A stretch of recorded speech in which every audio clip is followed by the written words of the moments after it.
நான் உங்க நாகராஜ். எரியிற நெருப்புக்குள்ள உட்கார்ந்து தவம் செய்யறது, தன்னோட உடம்பு மேலேயே யாக குண்டம் ரெடி பண்ணி யாகம் வளர்க்கறது, இப்படி ரொம்பவே ஆபத்தான வழிபாட்டு முறைகளை அமானுஷ சக்தி பெறுவதற்காக ஒருத்தர் செய்துகிட்டு இருக்கிறதா சமீபத்துல நான் கேள்விப்பட்டேன்.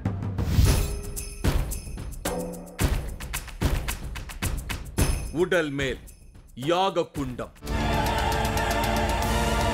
வயிறுலயே மணல் போட்டு அதுக்கு மேல அக்னி வளர்த்திருக்காங்க.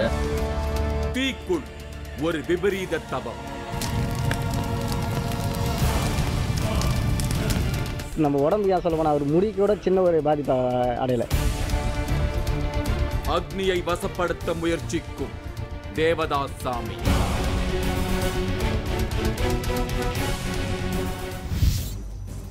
தேவதாஸ் சாமி இவர் ஏற்கனவே நம்மோட 3வது கண் நிகழ்ச்சியில வந்திருக்காரு. ஒரு குழிக்குள்ள இறங்கி மேல மண்ணை போட்டு மூடிக்கிட்டு 9 நாட்கள் தவம் செய்திருக்காரு. அதை பார்க்கவே படு பயங்கரமா இருந்தது. இது மாதிரி ஆபத்தான வழிபாடுகள் மூலமா இவரு தனக்கு சில சக்திகள் கிடைக்கும்னு நம்புறாரு. உயிருக்கு ஆபத்தை விளைவிக்கக்கூடிய இது மாதிரியான வழிபாட்டு முறைகளை எப்பவும் 3வது கண் ஆதரிப்பது கிடையாது. கொஞ்ச நாளைக்கு முன்னாடி தேவதாஸ் சாமி கிட்ட இருந்து ஒரு வீடியோ 3வது கண் டீமுக்கு வந்திருந்தது.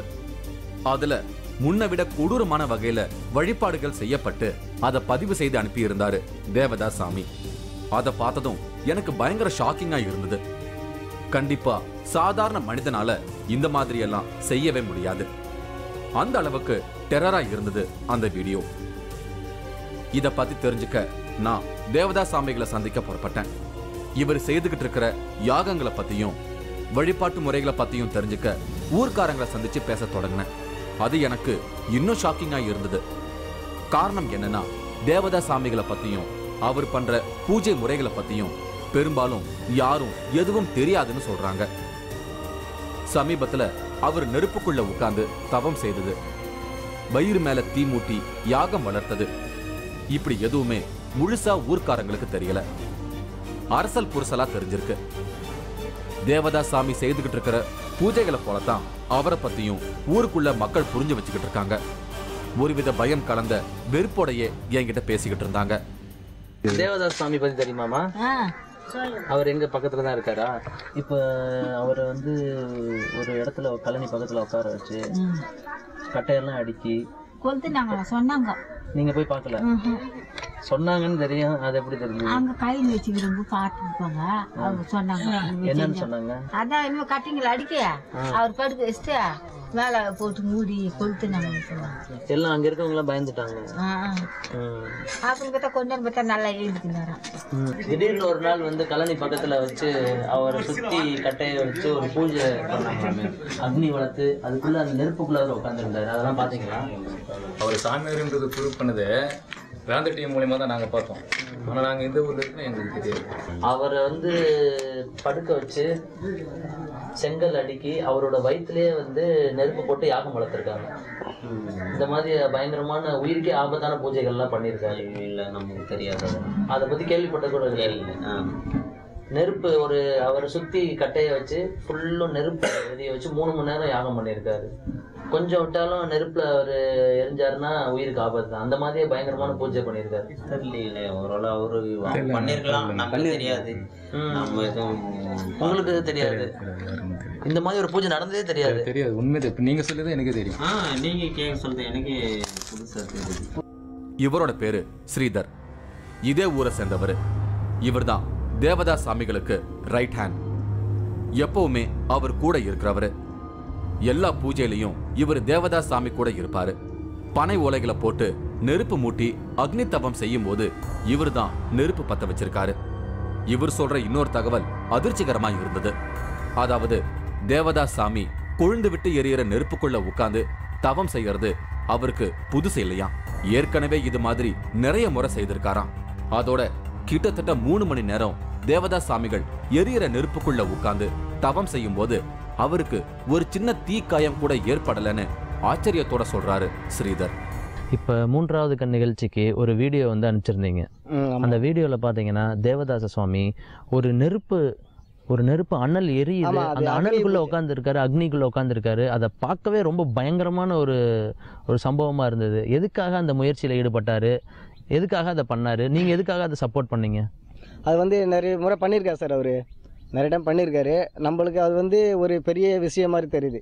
ஆனால் அவர் வழியில் போய் பார்த்தீங்கன்னாக்கா அவர் இதெல்லாம் ஒரு சாதாரண விஷயம் மாதிரி தெரியும் அவருக்கு. சரி, அப்படி 3 மணி நேரம் வந்து முழுமையாக வந்து அந்த அக்னியில் எரிஞ்சு அது எல்லாமே சாம்பல் ஆனதுக்கப்புறம் நீங்கள் அவரை எழுப்புறீங்க, அந்த வீடியோவில் பார்த்தோம் நம்ம. அப்போ அவருக்கு எப்படி இருந்தது? எதுவுமே அவர் உடம்புல வந்து ஒரு தீக்காயம் எந்த ஒரு இதுவும் ஏற்படலை? அவருக்கு எந்த தீக்காயமும் எந்த ஒரு ஆபத்தும் ஆகலை. நம்ம உடம்புக்கு ஏன் சொல்ல போனால் அவர் முடிக்கு கூட சின்ன ஒரு பாதிப்பு அடையலை. எங்கேயுமே நெருப்பு எதுவுமே ஆகலை. 3 மணி நேரம் ஒருத்தர் நெருப்புக்குள்ள உட்கார்ந்திருந்து ஒரு சின்ன தீக்காயம் கூட ஆகலைன்னு சொல்றது வினோதமா இருக்கு. தேவதாஸ் சாமிகளை மீட் பண்ணலாம்னு முடிவு செஞ்சேன். அவர் பீச்சில் தவம் செய்துகிட்டு இருக்கிறதா சொன்னாங்க. பீச்சில் தவம் செய்துகிட்டு இருந்த தேவதாஸ் சாமி கிட்ட என்னை அறிமுகம் செஞ்சுக்கிட்டு பேச தொடங்கினேன். இவரு லீகல் அட்வைசரா இருந்திருக்காரு. கொஞ்சம் வருஷங்களுக்கு முன்னால என்ன பிரச்சனைன்னே தெரியாம நோயால பாதிக்கப்பட்டிருக்காரு. செக் பண்ணி பார்த்த டாக்டர்ஸ் எந்த பிரச்சனையும் இல்லைன்னு சொல்லியிருக்காங்க. மாந்திரீக பிரச்சனையால தான் தனக்கு இப்படி நேர்ந்திருக்குன்னு புரிஞ்சுக்கிட்ட தேவதாஸ் சாமி ஆன்மீகத்துக்குள்ள அதுக்கான தீர்வை தேடி இருக்காரு. அப்ப இருந்துதான் இவர் தீவிரமான ஆன்மீகத்தை அணுக தொடங்கி இருக்காரு.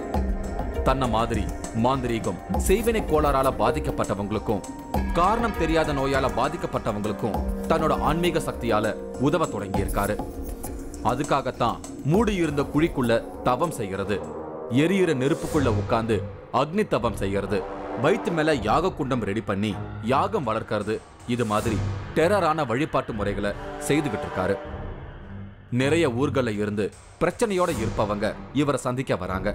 வீட்டுக்கு வந்ததும் தேவதாஸ் சாமி பிரச்சனையோட வந்திருக்கிறவங்களை சந்திக்க தொடங்கினாரு. யாகம் வளர்த்து பூஜை செஞ்சு அதன் மூலமா அவங்களோட பிரச்சனைகளை நிவர்த்தி செய்கிறாரு. தீ கொழுந்து விட்டு எரிஞ்சுகிட்டு இருந்த யாக குண்டத்து முன்னாடி ஒரு பெண் உட்கார்ந்து இருந்தாங்க. தேவதாஸ் சாமி மந்திரங்களை சொல்லி அவங்களுக்குள்ள இருக்கிற நாகசக்திய வரவழைச்சுக்கிட்டு இருந்தாரு.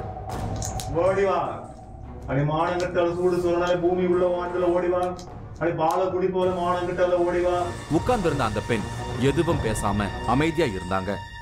தேவதாஸ் சாமி பொறுமையா பாட்டு பாடி அவங்களுக்குள்ள இருக்கிற நாகாத்தம்மனை வர சொல்லிக்கிட்டு இருந்தாரு. அவங்க யாரு, அவங்களுக்கு என்ன பிரச்சனை, ஏன் அவங்களுக்குள்ள நாகத்தம்மனை வரவழைக்க இவர் முயற்சி செய்துகிட்டு இருக்காரு, இப்படி எதுவும் எனக்கு புரியல. உங்களை மாதிரியே நடக்கிறத நானும் அமைதியா பார்த்துக்கிட்டு இருந்தேன். தேவதாஸ் சாமிகளையே முறைச்சு பார்த்துக்கிட்டு இருந்த அந்த பெண் பாம்பு மாதிரி கைகளை வச்சுக்கிட்டு ஆட தொடங்கிட்டாங்க. கூப்பிட்ட குரலுக்கு ஓடி வர, கூப்பிட்ட குரலுக்கு ஓடி வருவாய், கூப்பிட்ட குரலுக்கு ஓடி வருவாய், கூப்பிட்ட குரல ஓடி வர, கூப்பிட்ட குரல் மானம் கட்டவர ஓடி வருவாய், வெண்ணி ஓடிவா. என்ன பண்ணிட்டு இருந்த, என்ன பண்ணிட்டு இருந்த, கத்தரம் இல்ல, கத்தரம் இல்ல, வரணும் இல்ல. அந்த பெண்ணோட உடம்புக்குள்ள நாகத்தம்மன் வந்ததும் மிரட்டுற துணியில கேள்வி கேட்டுக்கிட்டு இருந்தாரு தேவதாஸ் சாமி. வீட்டுல என்ன நடக்குது பட்டு பட்டு சொல்லு, வீட்டுல என்ன நடக்குது பட்டு சொல்லு, வீட்டுல என்ன நடக்குது சொல்லு, என்ன கேட்காம கொல்லாமல் நீ ஒழுங்க கூடாது. ஆடிக்கிட்டு இருந்த அந்த பெண் வாயை திறந்து பேசவே இல்லை, அமைதியா ஆடிக்கிட்டு இருந்தாங்க. கொஞ்ச நேரத்துக்கு அப்புறமா தான் அந்த பெண்ணோட உடம்புக்குள்ள இருந்த நாகத்தம்மன் பேச ஆரம்பிச்சாங்க. நான் கேட்கறதுக்கு மட்டும் பதில் சொல்லு. பாலகன் உடம்பு எப்படி இருக்கு, நல்லா இருக்கா? அந்த பாலகன் உடம்பு நல்லா இருக்கா பட்டு சொல்லுமா. பரவாயில்லையா? வீட்டுக்குள்ள தான் இருக்கு, வீட்டுக்குள்ள எதுவும் இல்லை. அப்ப வீட்டுக்குள்ள இருந்தா குட்டிச்சாதான் எந்த மூலையில உட்காந்து சனியும், எந்த மூலையில உட்காந்து இருக்கு சொல்ல. இந்த பொண்ணோட பேரு பத்மா. அதை தவிர இவங்களை பத்தின வேற எந்த தகவலையும் தர மறுத்துட்டாங்க. கொஞ்ச நாளைக்கு முன்னாடி இவங்க உடம்புல நிறைய கொப்பளங்கள் வர தொடங்கி இருக்கு. டாக்டர்ஸ் கிட்டையும் மந்திரவாதிகள் கிட்டையும் பார்த்திருக்காங்க, சரியான மாதிரி தெரியல. கடைசியா இங்க வந்திருக்காங்க. மாந்திரீகத்தாலதான் இந்த மாதிரி பாதிப்பு ஏற்பட்டிருக்குதுன்னு கண்டுபிடிச்ச தேவதாஸ் சாமி அதை கொஞ்சம் கொஞ்சமா சரி செய்துகிட்டு இருக்காரு. அதுக்காகத்தான் அந்த பெண்ணோட குலதெய்வமான நாகாத்தம்மனை வரவழைச்சு அதை பத்தி கேள்வி கேட்டுக்கிட்டு இருந்தாரு. பத்மா தொடக்கத்துல இங்க வரும்போது இருந்த நிலைமையை விட இப்ப அவங்க உடல்ல நல்ல மாற்றம் தெரியறதா தேவதாஸ் சாமி சொல்லி இருந்தாரு. பத்மாவோட உடம்புல இருந்த நாகாத்தம்மன் கிட்ட தேவதாஸ் சாமி பேரம் பேசுறத போல உனக்கு என்ன செஞ்சா இவங்களோட பிரச்சனைய தீர்த்து வைப்பேன்னு கேட்டுக்கிட்டு இருந்தாரு.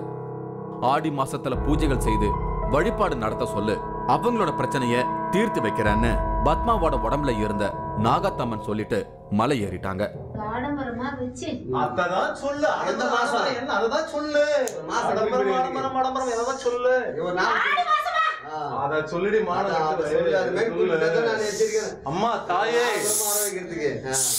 சொல்லுமா. ஆடி மாசம் எதனா ஒரு நாள். சரி சரிமா காப்பாத்துவியா நம்பலாமா? மயங்கி கிடந்த பத்மா முகத்துல தண்ணீர் தெளிச்சு பூஜையை முடிச்சாரு தேவதாஸ் சாமி. பிரச்சனையோட வந்திருந்த சிலரை சந்திச்சு முடிச்ச பிறகு நான் தேவதாஸ் சாமி கிட்ட கொஞ்ச நாளைக்கு முன்னாடி நடந்த ஷாக்கிங்கான வழிபாட்டு முறைகளை பத்தி கேட்க தொடங்கினேன்.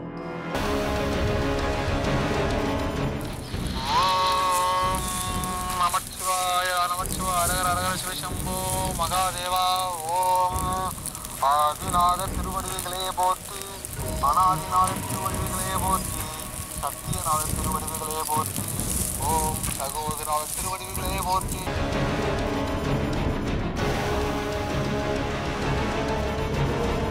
ஆச்சி மசாலா வழங்கும் 3வது cut powered by Twin Birds legging. இடைவேளைக்கு பின் தொடரும்.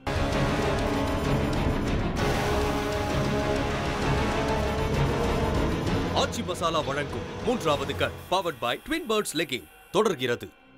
இப்ப நான் அச்சரப்பாக்கத்துக்கு பக்கத்துல இருக்கிற பாபுராயன் பேட்டையில இருக்கேன். இங்க இருக்கிற தேவதாஸ் சாமி தனக்கு சில அமானுஷ சக்திகள் கிடைக்கிறதுக்காக ஷாக்கிங்கான வழிபாட்டு முறைகளை செய்துகிட்டு இருக்காரு. அதை பார்க்கத்தான் இன்னைக்கு நான் இங்க வந்திருக்கேன். தீ மூட்டி அதுக்கு நடுவுல உட்கார்ந்து தியானம் செய்யறத பத்தி நான் கேட்டேன். அந்த இடத்துக்கு என்ன கூட்டிட்டு போனாரு. வீட்ல இருந்து அந்த கழனி கிட்ட நம்ம போறோமா? வீட்டுல இருந்து கழனி கிட்ட அங்கதான் வந்து அக்னி தவம். அக்னி தவம் அக்னி போச்சு அங்கதான். அது வந்து யாருக்குமே தெரியாத ஒரு விஷயம். இதுவரையும் வந்து 9வது முறை இது பண்ணிருச்சு. ஏற்கனவே பண்ணிருக்கு. 8 தடவை பண்ணிருக்கீங்க. ஏன்னா அனுபவம் எக்ஸ்பீரியன்ஸ் ஒரு எல்லா பாதுகாப்பு சேஃபா பண்ணணும். இப்ப நீங்க பார்க்க போற அந்த ஷாக்கிங்கான அக்னி தியானம் கிட்டத்தட்ட 3 மணி நேரம் நடந்திருக்கு. பார்க்கிறவங்க எல்லாரையும் மிரள வைக்க போகுது. வயல்ல இருந்த புல் எல்லாத்தையும் செதுக்கிட்டு அக்னி தியானம் செய்ய வட்டமா தரைய ரெடி பண்ணி இருந்தாங்க. தேவதாஸ் சாமி ஆணி அடிக்கப்பட்டிருந்த பலகையில தியானத்துல உட்கார்ந்து இருந்தாரு. அவர் சுத்தியும் குச்சிகள் நட்டு வைக்கப்பட்டிருந்தது. உள்ள உட்கார்ந்துகிட்டு இருந்த தேவதாஸ் சாமி மேல ஒரு குடம் தண்ணீரை ஊத்துனாங்க. திருநீரை அள்ளி உடம்புல பூசிக்கிட்டாரு தேவதாஸ் சாமி. நட்டு வைக்கப்பட்டிருந்த குச்சிகளை சுத்தியும் ஒவ்வொரு பனை ஓலையா அடிக்க வைக்க தொடங்கினாங்க.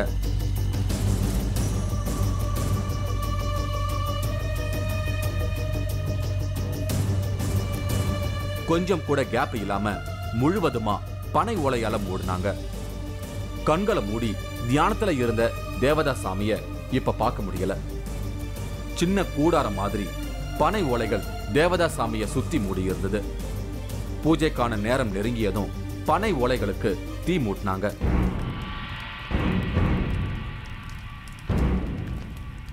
தீ கொழுந்து விட்டு எரிய தொடங்குச்சு.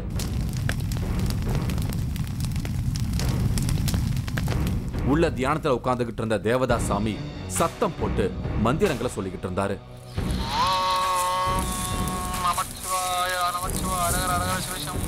மகாதேவா ஓம் ஆதிநாத திருவடிகளே போற்றி, அனாதிநாத திருவடிகளே போற்றி, சத்தியநாத திருவடிகளே போற்றி, ஓம் சகோதரநாத திருவடிகளே போற்றி.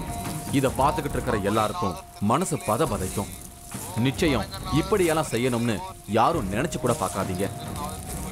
உயிருக்கு ஆபத்தான தற்கொலை முயற்சிகள் மூலமா எல்லாம் யாரும் இறைசக்தியை அடைய முடியாது. உள்ள இருந்து மந்திரங்களோட சத்தத்தை மட்டும் கேட்க முடியுது. பக்கத்துல நிக்க முடியாத அளவுக்கு தீயோட தாக்கம் இருந்தது. இது மாதிரி தேவதாஸ் சாமி அக்னிக்குள்ள உட்கார்ந்து தியானம் செய்யறது 9வது முறை. இதுக்கு முன்னாடி 8 முறை இதே போல செய்திருக்காராம். கொழுந்து விட்டு தீ எரிஞ்சுகிட்டு இருந்தது. யாரா இருந்தாலும் சரி, இப்படி எரியற நெருப்புக்கு பக்கத்துல இருக்கும் போதே நிக்க முடியாத அளவுக்கு சுடும். ஆனா உள்ள உட்கார்ந்துகிட்டு இருக்கிற தேவதாஸ் சாமி என்ன நிலைக்கு ஆளாவாருன்னு தெரியல. எப்போ நெருப்பு அணையும்னு படபடப்போட காத்திருந்தேன். மெதுவா நெருப்பு அணைஞ்சுது. தியானத்துல உட்கார்ந்துகிட்டு இருக்கிற தேவதாஸ் சாமிகளை பார்க்க முடிஞ்சது.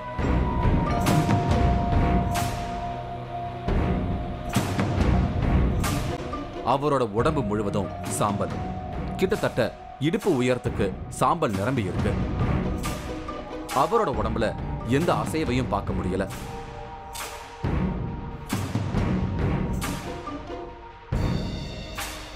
கண்களை மூடி தியானத்துல இருக்கிறத போலவே இருந்தாரு. கொஞ்சம் நேரத்துக்கு அப்புறமா அவர் மேல ஒரு குடம் தண்ணீரை ஊத்துனாங்க. அப்பதான் சுய நினைவு திரும்பினவர் மாதிரி ஆனாரு. அவரை சுத்தியும் நட்டு வச்சிருந்த குச்சிகள் எல்லாத்தையும் பிடுங்கி எடுத்தாங்க. மெதுவா தேவதாசாமி எழுந்திருக்க முயற்சி செஞ்சாரு. அவர் மேல படிந்திருக்கிற சாம்பல் எல்லாத்தையும் உதறிட்டு நிதானமா எழுந்தாரு. அவரை பார்த்தா 3 மணி நேரம் நெருப்புக்கு நடுவுல உட்கார்ந்திருந்தவர் மாதிரி தெரியல. அவரோட உடம்புல எந்த விதமான தீ காயமும் இல்ல. உண்மையிலேயே இத பார்க்க ஆச்சரியமாகவும் அதே நேரத்துல ஷாக்கிங்காகவும் இருக்கு. இப்ப நீங்க பார்த்த வீடியோவை விட இன்னும் அதிர்ச்சி தரக்கூடிய இன்னொரு வீடியோ அடுத்து வரப்போகுது. மனச கல்லாக்கிட்டு தான் இதை நீங்க பார்க்க முடியும். பொதுவா செங்கலை வச்சு யாகம் வளர்க்கறதா பார்த்திருப்பீங்க. ஆனா இப்ப நீங்க பார்க்க போற யாகம் தேவதாசாமி தன்னோட உடம்புல செங்கலை அடுக்கி வச்சு யாகம் வளர்க்க போறாரு. அந்த வீடியோ பார்க்கும்போது ரொம்ப பயங்கரமா இருக்கும். ஏன்னா அவரோட வயிறுலயே மணல் போட்டு அதுக்கு மேல அக்னி வளர்த்துருக்காங்க. அவ்வளோ அக்னி, அந்த ஹீட் வெப்பத்தை எப்படி தாங்கினாரு அப்படின்றது ரொம்ப ஆச்சரியமான ஒரு விஷயம்தான்.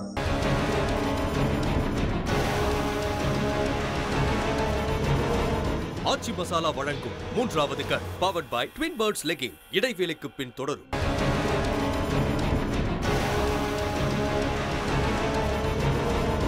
ஆச்சி மசாலா வழங்கும் 3வது கண் powered by Twin Birds legging தொடர்கிறது.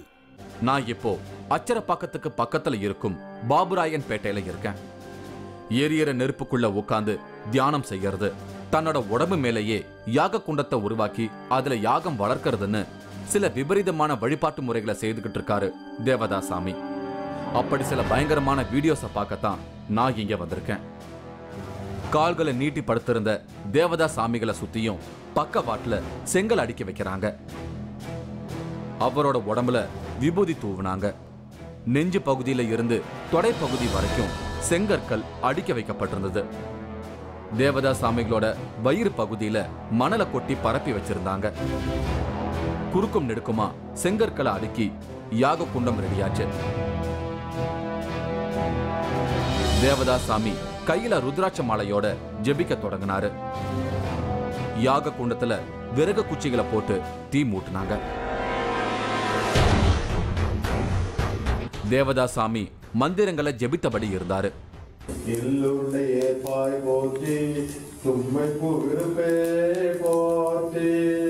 பாரதம் எழுதினார் போற்றி, பாரில் ஒளியே போற்றி, கருமுளில் விருப்பே போற்றி.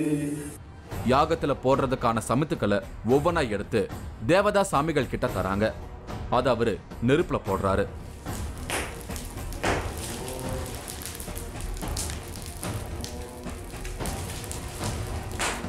இப்ப தேவதாசாமி செய்துகிட்டு இருக்கிற வினோதமான இந்த யாகத்தை இதுக்கு முன்னாடி 8 முறை செய்திருக்காரு.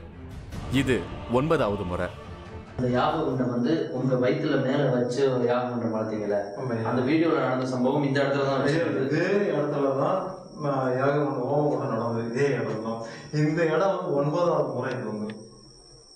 இது வந்து இது ஹோமம் குண்டம் வந்து ஏற்கனவே 8 முறை பண்ணியிருக்கேன். அந்த 8 இந்த தலை இருக்கும், ஐயா இவங்களுடைய பாத்து தலை இருக்கும், இப்படி காலம் இருக்கும். இங்க தலை வச்சு இங்க தலை இருக்கும், இப்படி காலம் இருக்கும். இது 9வது முறை. இது வந்து யாகத்தோட தீ கொழுந்து விட்டு எரிஞ்சுகிட்டு இருந்தது. தேவதாசாமிகளோட வயித்துல வெறும் மணல் மட்டுமே போட்டிருந்தாங்க. கண்டிப்பா எரியற நெருப்போட சூடு மணலையும் தாண்டி அவரோட உடம்ப தாக்கும். இத பார்க்க ரொம்பவே ஷாக்கிங்கா இருக்கு. ஓம் நமச்சிவாய, ஓம் நமச்சிவாய, ஓம் நமச்சிவாய, ஓம் நமச்சிவாய, ஓம் நமச்சிவாய. தனக்கு சில சக்திகள் கிடைக்கணும்னு தேவதாசாமி இதை செய்துகிட்டு இருக்காரு. இந்த யாகம் கிட்டத்தட்ட 4 மணி நேரம் நடந்திருக்கு. 4 மணி நேரம் சூட தாங்கிட்டு இருக்கிறத கற்பனை செய்து கூட பார்க்க முடியல. இப்போ நான் இருக்கிற இடத்துல தான் தேவதாச சுவாமிகள் யாகம் வளர்த்துருக்காரு. நம்ம பார்த்த வீடியோவில் படுத்துக்கிட்டு அவர் உடம்பு மேலேயே அக்னி வளர்த்ததை பார்த்துருப்போம். அந்த இடம் இந்த இடத்துல வச்சு தான் பண்ணியிருக்காங்க. கிட்டத்தட்ட 8 தடவை அதை ட்ரை பண்ணியிருக்காரு. 9வது தடவை பண்ணும்போது தான் அந்த வீடியோவை எடுத்து நம்ம 3வது கண் நிகழ்ச்சிக்கு அனுப்பியிருக்காரு. அந்த வீடியோவை பார்க்கும்போது ரொம்ப பயங்கரமாக இருக்கும். ஏன்னா அவரோட வயிறுலேயே மணல் போட்டு அதுக்கு மேலே அக்னி வளர்த்துருக்காங்க. அவ்வளோ அக்னி, அந்த ஹீட்டு வெப்பத்தை எப்படி தாங்கினாரு அப்படின்றது ரொம்ப ஆச்சரியமான ஒரு விஷயம்தான். யாகத்துல இருந்த நெருப்பு அணைஞ்சதும் கூட இருந்தவங்க சுத்தி இருந்த ஒவ்வொரு கல்லா எடுக்கிறாங்க. துணிய புடிச்சு அந்த செங்கற்களை எடுக்கிறத பார்க்க முடியுது. அந்த அளவுக்கு சூடு இருந்திருக்கு. பக்தி, கடவுள் மேல இருக்கிற நம்பிக்கை, இப்படி எவ்வளவுதான் காரணங்கள் இருந்தாலும் சில நேரங்கள்ல இயற்கையோட குணம் வெளிப்பட்டுடும். 4 மணி நேரம் வயிற்றுல யாகம் வளர்த்ததால தேவதா சாமிகளோட வயிற்று பகுதியில கொப்பளம் வந்திருக்கு. அது சரியாக ருத்ராட்ச மரத்தோட இலைய அரைச்சு பூசும்படி சிவன் கிட்ட இருந்து தேவதா சாமிக்கு உத்தரவு கிடைச்சிருக்கு. உடனே அந்த இலைய அரைச்சு பூசி இருக்காரு. கொஞ்ச நாள்லயே அந்த கொப்பளம் சரியாயிட்டதா அவருக்கு உதவி செய்யற அனிதா சொல்றாங்க. அந்த மணல் இருக்குங்களா, மணல் தள்ள கொஞ்சம் பாத்தீங்கன்னா அப்படியே பெருசா கொப்பளம் மாதிரி வர மாதிரி ஆரம்பிச்சது. கொப்பளம் வர ஆரம்பிச்சிருச்சு. பெருசா இருந்ததுனால எங்களுக்கு பயமா இருந்தது. அது எப்படி பண்ணது, எடுக்கவே முடியாம போயிடுச்சு. ஃபுல்லா மஞ்சள் நிறைய கரைச்சி அந்த மஞ்சள் தெளிச்சு ஃபுல்லா ஊத்தி அதுக்கப்புறம் கொஞ்சம் கொஞ்சமா எடுத்ததுனால அப்படியே ஏஞ்சி வந்துட்டாரு. ஏந்து வந்து அதுக்கப்புறம் ஒரு சில உடனே என்ன பண்ணுன்னா ருத்ராட்சை இலை இருக்குங்களா, அந்த ருத்ராட்சை இலைய வந்து அரைச்சி நல்லா அரைச்சி ஃபுல்லா பத்து போடுறதுனால அந்த மணல் கொஞ்சம் கொஞ்சம் வெளியில வராம ரூமுக்குள்ளவே இருந்தாரு. 4 நாள் ரூமுக்குள்ளவே இருந்து காத்து போகாம ரூமுக்குள்ளே இருந்தா அது சரியாயிடும் அப்படின்னு சொன்னதுலாம் அந்த ஃபுல்லா தொடர்ந்து ஒவ்வொரு நாளும் அந்த 10 போட்டுக்கிட்டே இருந்தோம். ருத்ராட்சை இலை மட்டும்தான் போட்டுருந்தோம். காலம் காலமா ஆன்மீகத்துல இது மாதிரி வினோதமான வழிபாட்டு முறைகளை செய்துட்டு வந்துட்டு இருக்கிறத பார்க்க முடியும். இப்ப தேவதாசாமி செய்த இந்த வழிபாட்டு முறைகள் எல்லாம் சாதாரண மக்களால செய்ய முடியாது. ஏதோ ஒரு சக்தியால இதையெல்லாம் தேவதாசாமி செய்து முடிச்சிருக்காரு. எப்படி இருந்தாலும் உயிருக்கு ஆபத்தை விளைவிக்கக்கூடிய இது மாதிரி வழிபாட்டு முறைகளை தவிர்க்கிறது நல்லதுன்னு தோணுது. இதே மாதிரி திரும்பவும் வேற ஒரு சுவாரஸ்யமான நிகழ்ச்சியில நான் உங்களை சந்திக்கிறேன். அதுவரை உங்களிடமிருந்து விடை பெறுகிறேன். இந்த நிகழ்ச்சி வரும் வாரம் திங்கள் அன்று மாலை 4:30 மணிக்கு மறு ஒளிபரப்பாகும். இதுவரை ஒளிபரப்பாகி வரும் 3வது கண் நிகழ்ச்சிக்கு பெரும் வரவேற்பு கொடுத்துட்டு இருக்கீங்க. உங்களோட வேண்டுகோள் படி ஆரம்பத்துல இருந்து ஒளிபரப்பான 3வது கண் நிகழ்ச்சியோட 4 பாகங்களை ஒன்னா சேர்த்து தொகுத்து வழங்கிட்டு இருக்கோம். ஞாயிறு பிற்பகல் 2 மணிக்கு 3வது கண் நிகழ்ச்சியின் இந்த தொடர் ஓட்டத்தை பார்த்து மகிழுங்கள். உலகமே எதிர்பார்க்கும் பொருளை தேடி கொல்லிமலை கோரக்கர் குகைக்கு ஒரு த்ரில் விசிட். அந்த பொருள் பார்த்தீங்கன்னா ஒரு நீட்டாக ஒரு பிரம்பு வடிவத்தில் இருந்துச்சு. அதை சுற்றி நிறைய வளையம் இருந்தது. ஒரு மாதிரி தங்க கலரில் இருந்தது. பரபர தேடல், பரிதவிப்பான சென்டிமெண்டோடு முடிந்த ஆச்சரியம்.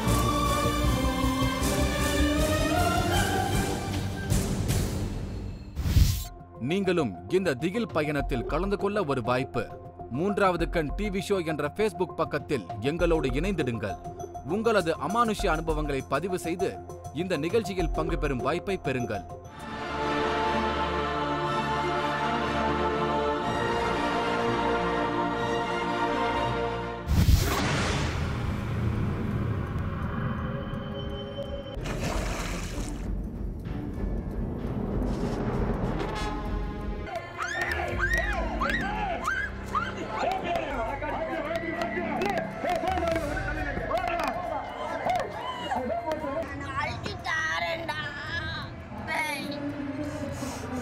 ஏன் குழம்பு